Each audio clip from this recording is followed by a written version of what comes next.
Everyone, आज की इस वीडियो में हम लोग क्लास 12th इंग्लिश की जो फ्लेमिंगो बुक है उसमें जो टर्म 1 में चैप्टर आने वाला है जो कि है लॉस्ट स्प्रिंग, जिसकी जो राइटर है वो है एनीस यंग। तो इसके हम लोग एमसीक्यूज को डिस्कस करने वाले हैं। आप लोग तैयार हो जाइए अपने एग्जाम में फुल स्कोर करने के लिए, और ये समय है आपकी प्रिपरेशन को चेक करने का। देखिए, आपको सबसे पहले क्वेश्चन देखना है, उसके बाद आपको उसका आंसर अपने दिमाग में सोचना है, उसी के बाद आपको वीडियो में उसका सॉल्यूशन देखना है। और आप लोगों को इसमें जैसे 30 क्वेश्चन डिस्कस करे जाएंगे, तो आप लोगों को अपने आप को एक एक मार्क देना है। अगर आपका एक क्वेश्चन सही जाता है तो 1 मार्क दीजिए, एक क्वेश्चन गलत जाता है तो -1 दीजिए। तो बिना किसी भी देरी के हम इस वीडियो को शुरू करते हैं। ये जो वीडियो है इसमें हम लोग 30 एमसीक्यूज को, सबसे बेस्ट 30 एमसीक्यूज को डिस्कस करेंगे जो कि इस चैप्टर में से बन सकते हैं।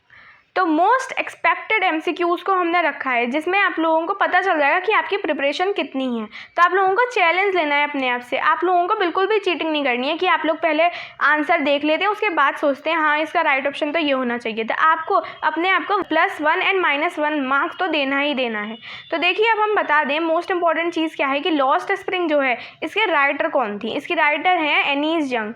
तो आप लोगों को बहुत ही इंपॉर्टेंट चीज़ पता होनी चाहिए, जो कि है कि जो आप लोग जब भी चैप्टर पढ़ें तो आप लोगों को उस चैप्टर के राइटर बहुत ही अच्छे से पता होने चाहिए। अगर आप लोग पोएम को रीड करते हैं तो भी आपको राइटर पता होने चाहिए। आपसे 2 क्वेश्चन पूछे जा सकते हैं कि एनीस यंग ने कौन सा चैप्टर लिखा है। एनीस यंग ने लॉस्ट स्प्रिंग लिखा है। और आपसे दूसरा क्वेश्चन ये भी पूछा जा सकता है कि लॉस्ट स्प्रिंग ये जो चैप्टर है इसको किस राइटर ने लिखा है। तो अब हम वीडियो को जल्दी से शुरू करते हैं। अब आते हैं हम क्वेश्चन नंबर 1 पर, जो कि आपको दे रखा है साहिब्स फुल नेम वाज। जो साहिब था उसका पूरा नाम क्या था? मुगल आजम। बी आपको दे रखा है साहिब आलम। सी आपको दे रखा है शहनशाह आलम। और डी आपको दे रखा है शाहजहां। तो इसका राइट ऑप्शन है ऑप्शन नंबर बी, जो कि है साहिब आलम। अब हम आते हैं क्वेश्चन नंबर 2 पर, जो कि आपको दे रखा है why did Saheb and his family move to Delhi. जो साहिब है और उसकी फैमिली वो दिल्ली क्यों गए थे? वो गए थे because storms had swept away their fields and homes. B आपको दे रखा है their village was flooded. C आपको दे रखा है देयर वर लैंडस्लाइड्स। डी आपको दे रखा है there was deadly epidemic in the village. तो इसका राइट ऑप्शन है ऑप्शन नंबर 1, जो कि है वहाँ पर स्टॉर्म्स आ गए थे, जिसकी वजह से उनकी जो फील्ड्स हैं, होम्स हैं, सब कुछ स्वेप्ट अवे हो गया था, सब कुछ बेकार हो गया था। अब हम आते हैं क्वेश्चन नंबर 3 पर, जो कि आपको दे रखा है sahibs profession was that of. जो साहिब था उसका प्रोफेशन क्या था, क्या काम करता था जो साहिब था वो। तो इसके आपको ऑप्शन दे रखे हैं कुक, रैग पिकर। सी आपको दे रखा है बैंगल सेलर। सी आपको दे रखा है बैंगल सेलर। डी आपको दे रखा है ड्राइवर। तो इसका राइट ऑप्शन है ऑप्शन नंबर बी। बहुत ही ज़्यादा आसान क्वेश्चन है, जिसने हल्का सा भी इस चैप्टर को देखा है तो वो तो इस क्वेश्चन को चुटकियों में कर सकता है। अब हम आते हैं क्वेश्चन नंबर 4 पर, जो कि आपको दे रखा है what excuse do the rag picker give for not wearing chappals. जो रैग पिकर थे, मतलब जो साहिब था और उसके दोस्त थे, उन्होंने चप्पल नहीं पहनी थी, तो उन्होंने इसका क्या एक्सक्यूज़ दिया था, क्या बहाना लगाया था। तो इसके आपको ऑप्शन दे रखे हैं ऑप्शन नंबर 1, जो कि है मदर डोंट गिव। उनकी जो मम्मी थी उन्होंने उनको चप्पल नहीं दी थी पहनने के लिए। बी आपको दे रखा है उनको इंटरेस्ट नहीं था। सी आपको दे रखा है ये एक ट्रेडिशन है। और डी आपको दे रखा है ऑल ऑफ दीज। तो इसका बहुत ही सिंपल आंसर है, जो कि है option number D, all of these. आते हैं हम क्वेश्चन नंबर 5 पर, जो कि आपको दे रखा है the man from Udupi was the son of. जो मैन था उडीपी में वो किसका सन था? वो डॉक्टर का सन था, टीचर का सन था, प्रीस्ट का सन था, या इंजीनियर का? तो इसका राइट ऑप्शन है ऑप्शन नंबर सी, जो कि है प्रीस्ट। आते हैं हम क्वेश्चन नंबर 6 पर, जो कि आपको दे रखा है Saheb did not like to work in the tea stall because. जो साहिब था उसको टी स्टॉल में काम क्यों नहीं करना था? Because he was getting only Z800, क्योंकि मतलब उसको 800 रुपये मिल रहे थे।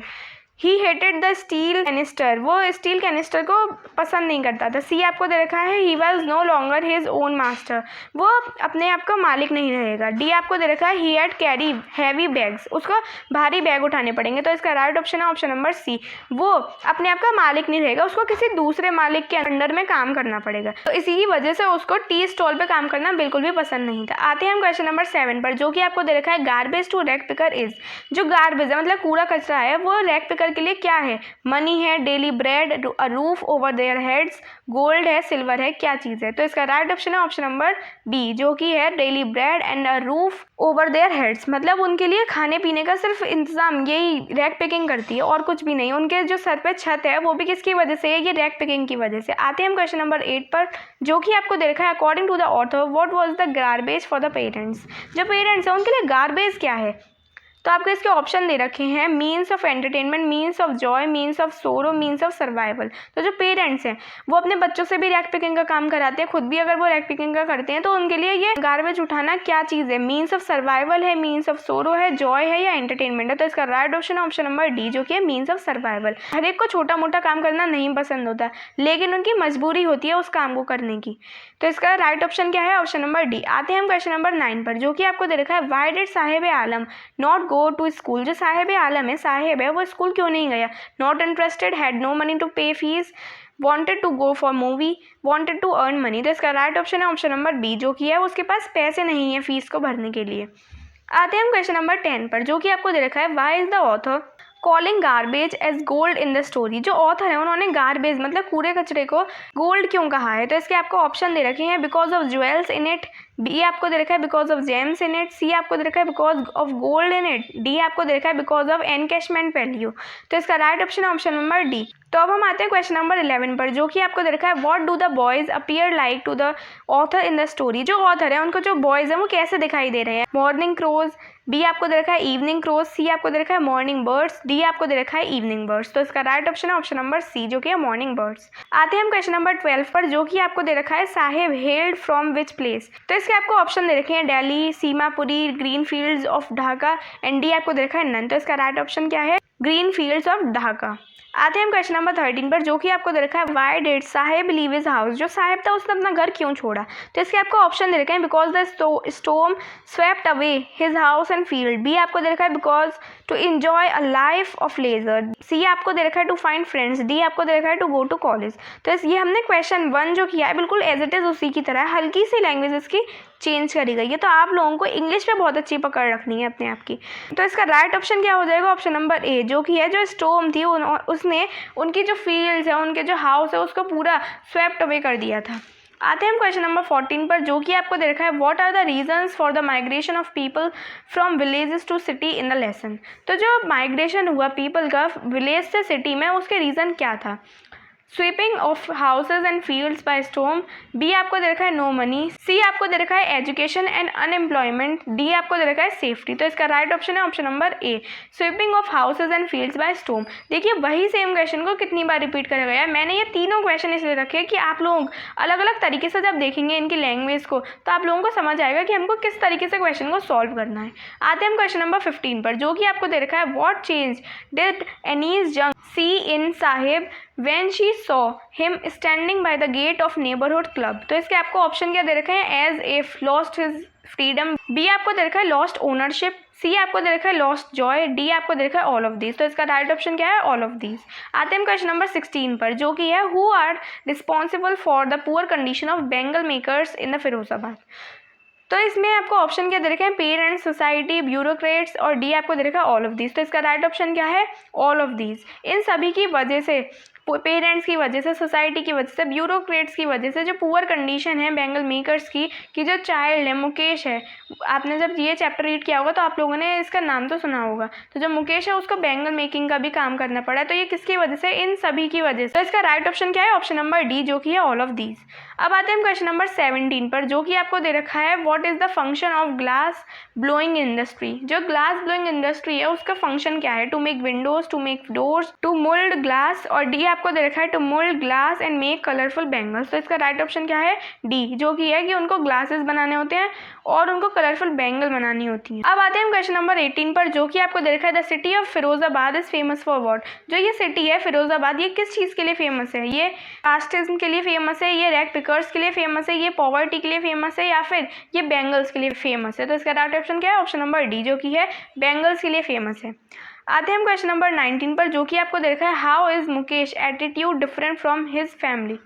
इसके आपको ऑप्शन क्या दे रखा है? Being daring, firm and clear, B आपको दे रखा है बीइंग अ फाइटर, सी आपको दे रखा है बीइंग अ कोवर्ड, डी आपको दे रखा है नॉट क्लियर। तो इसका राइट ऑप्शन क्या है? ऑप्शन नंबर 1 वो डेयरिंग था, फर्म था एंड क्लियर था। आते हैं हम क्वेश्चन नंबर 20 पर जो कि आपको दे रखा है व्हाट इज मुकेश ड्रीम। जो मुकेश है उसकी ड्रीम क्या था, उसका सपना क्या था?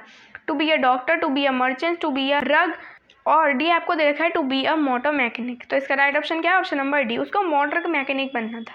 आते हैं हम क्वेश्चन नंबर 21 पर जो कि आपको दे रखा है what is the means of survival इन सीमापुरी। सीमापुरी में मीन्स ऑफ सर्वाइवल था क्या? तो इसके आपको ऑप्शन दे रखे हैं वर्क, मर्चेंडाइजिंग, सी आपको दे रखा है एजुकेशन, डी आपको दे रखा है रैग पिकिंग। तो इसका राइट ऑप्शन क्या है? D, rag picking.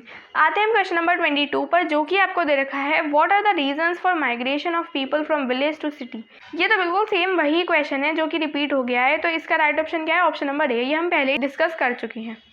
अब हम आते हैं क्वेश्चन नंबर 23 पर, जो कि आपको दे रखा है one wonders if he has achieved what many have failed to achieve in their life time, he has a roof over his head, these lines were said in reference to the condition of. ये जो line कही गई है, जब आपने chapter read किया होगा तो आपने ये लाइन्स ज़रूर पढ़ी होंगी। तो ये जो लाइन्स कही गई हैं ये किसके लिए कही गई हैं? ये जो लाइन्स कही गई हैं ये किसकी कंडीशन को बताती हैं? ये बताती हैं एल्डरली वुमेन्स ओल्ड हस्बैंड की कंडीशन, ये मुकेश के फादर की कंडीशन बता रही हैं, ये बेंगल फैक्ट्री ओनर की कंडीशन बता रही हैं, या फिर ये मुकेश के एल्डर ब्रदर की कंडीशन बता रहे हैं। तो इसका राइट ऑप्शन क्या है? ऑप्शन नंबर ए, जो कि है एल्डरली वुमेन्स ओल्ड हस्बैंड। तो ये उसकी कंडीशन बताई जा रही है। अब हम आते हैं क्वेश्चन नंबर 24 पर, जो कि आपको दे रखा है who will be hold up by the police if they try to get organise. तो आपने जब चैप्टर पढ़ा होगा तो आपने ये सेम लाइन पढ़ी होगी, यहाँ पे कुछ और लिखा होगा जो कि आंसर ही होने वाला है। आपने पढ़ा होगा कौन से लोग जब ऑर्गेनाइजेशन बना लेंगे तो वो पुलिस से पकड़े जाएंगे। तो इसके आपको ऑप्शन दे रखे हैं the old citizen, the owner of the factory, C आपको दे रखा है the group of young man, D आपको दे रखा है मुकेश फैमिली। तो इसका राइट ऑप्शन क्या है? जब यंग मैन अपना ग्रुप बना लेंगे और वो अपोज करेंगे कि हमको ये बैंगन मेकिंग का ऐसा काम नहीं करना है या कुछ और भी, तो जो पुलिस है वो उनको होल्ड अप कर देगी। आते हैं हम क्वेश्चन नंबर 25 पर, जो कि आपको दे रखा है she has not enjoyed a full meal in her entire life time, who is she in the given sentence. आपने जब पूरा चैप्टर पढ़ लिया होगा तो आपने ये वाली लाइन को भी रीड किया होगा। तो इसमें शी किसके लिए प्रेफर किया गया है? तो इसके आपको ऑप्शन क्या दे रखे हैं? The elderly women sitting close to Savita, B आपको दे रखा है Mukesh sister in law, C आपको दे रखा है मुकेश मदर, एंड डी आपको दे रखा है मुकेश ग्रैंड मदर। तो इसका राइट ऑप्शन क्या है? Option number A, elderly women sitting close to Savita. अब हम आते हैं क्वेश्चन नंबर 26 पर, जो कि आपको दे रखा है can a God given lineage ever be broken, these words were spoken by. ये जो वर्ड्स कहे गए हैं, ये पूरा सेंटेंस जो कहा गया है, ये किसने कहे थे? मुकेश ने कहे थे, मुकेश के ग्रैंडफादर ने कहे थे, मुकेश की ग्रैंडमदर ने कहे थे, या ऑथर ने कहे थे? तो इसका राइट ऑप्शन क्या है? ऑप्शन नंबर सी, जो कि है मुकेश की ग्रैंडमदर ने कही थी। ये जो लाइन्स है ये वो। आते हैं हम क्वेश्चन नंबर 27 पर, जो कि आपको दे रखा है Mukesh house is covered with, जो मुकेश का घर था वो किस चीज़ से कवर्ड था? देखिए मेन चीज़ क्या है, आप लोग जब भी लाइंस रीड करते हैं, बिल्कुल लाइन टू लाइन आप लोग जब सारी चीज़ों को लर्न करते हैं, पढ़ते हैं, तभी आप लोग ये वाले क्वेश्चन सॉल्व कर सकते हैं। बिल्कुल लाइन टू लाइन आपको रीड करनी है इंग्लिश, तभी आपके फुल मार्क्स आ सकते हैं। वेरी इंपॉर्टेंट चीज़ कि आपको लाइन टू लाइन पढ़ना बहुत ही ज़्यादा ज़रूरी है, वरना आप लोगों के मार्क्स ज़रूर कटेंगे। इसके आपको ऑप्शन क्या दे रखे हैं? Stones, bricks, tiles, threads. तो इसका राइट ऑप्शन क्या है? थ्रेड्स। अब हम आते हैं क्वेश्चन नंबर 28 पर, जो कि आपको दे रखा है वेयर इज़ सीमापुरी। सीमापुरी है कहाँ पर? नोएडा में, साउथ दिल्ली में, नॉर्थ दिल्ली में, या फिर ईस्ट दिल्ली में? तो इसका राइट ऑप्शन क्या है? ईस्ट दिल्ली में। अब हम आते हैं क्वेश्चन नंबर 29 पर, जो कि आपको दे रखा है name the birth place of author. अब देखिए इससे पहले मैंने जो वीडियो बनाई थी डीप वाटर की, तो उसमें भी मैंने आपसे कहा था कि आप लोग जब बुक रीड करते हैं तो यहाँ पे आपको बिल्कुल फ्रंट पेज पर दे रखा होता है जो ऑथर है उनके बारे में। तो आपको अबाउट ऑथर ये टॉपिक करके दे रखा होता है, तो आपको अबाउट ऑथर के बारे में जो भी कुछ लिखा है वो याद करना है बहुत अच्छे से। उसके ऊपर भी आपसे क्वेश्चन पूछे जा सकते हैं। तो अब यहाँ पे क्वेश्चन क्या पूछा गया है कि बर्थ प्लेस बताओ ऑथर का क्या था? यूएसए था, कैलिफोर्निया था, कोस्ट था, रूरकेला। तो इसका राइट ऑप्शन क्या है? Option number D, Rourkela. अब हम आते हैं लास्ट क्वेश्चन पर, जो कि है क्वेश्चन नंबर 30, जो कि आपको दे रखा है if laws were to be enforced it would bring about change and relief in the life of about. अगर हम लॉज को अगर हम लॉज लगाते हैं तो किसकी लाइफ में चेंज आएगा और रिलीफ मिलेगा? 10,000 चिल्ड्रन को, 20,000 चिल्ड्रन को, या 100 चिल्ड्रन को, या 1,000 चिल्ड्रन को? इसका राइट ऑप्शन क्या है? ऑप्शन नंबर बी, जो कि है 20,000 चिल्ड्रन। तो अगर हम लोग लॉज को एनफोर्स कर देते हैं कि बैंगल मेकिंग का काम बच्चे नहीं करेंगे, उनकी एजुकेशन के लिए कुछ ज़्यादा करना चाहिए, तो क्या हो सकता है 20,000 बच्चे हैं उनकी लाइफ में रिलीफ आ सकता है और वो लोग अपनी लाइफ को बदल सकते हैं। तो इसी के साथ हमारी वीडियो का यहाँ पे एंड होता है। हम लोगों ने सारे MCQ क्वेश्चंस जितने भी इस वीडियो में थे हमने सभी बहुत ही सक्सेसफुली डिस्कस कर लिए हैं। तो आपको अब क्या करना है, दोबारा आपको NCERT एक बार रीड करनी है और आप लोगों को सारी चीज़ें दोबारा रिवाइज करनी है। तो आपका ये जो चैप्टर है इस पर पूरी अच्छे से कमांड हो जाएगी। तो अगर आपको ये वीडियो अच्छी लगी हो और बेनिफिशियल लगी हो, प्लीज़ आप लोग कमेंट करके ज़रूर बताइएगा कि ये वीडियो आपको कैसी लगी, और आपको ये जो वीडियो है अपने फ्रेंड्स के साथ शेयर करनी है। एंड एक और इम्पॉर्टेंट बात, इससे पहले जो भी चैप्टर हैं टर्म 1 में आने वाले हैं पहले ही डिस्कस कर लिए गए हैं, तो इसकी भी लिंक आपको डिस्क्रिप्शन बॉक्स में मिल जाएगी, तो चैनल को सब्सक्राइब ज़रूर कर लीजिएगा। So keep studying and thank you for watching.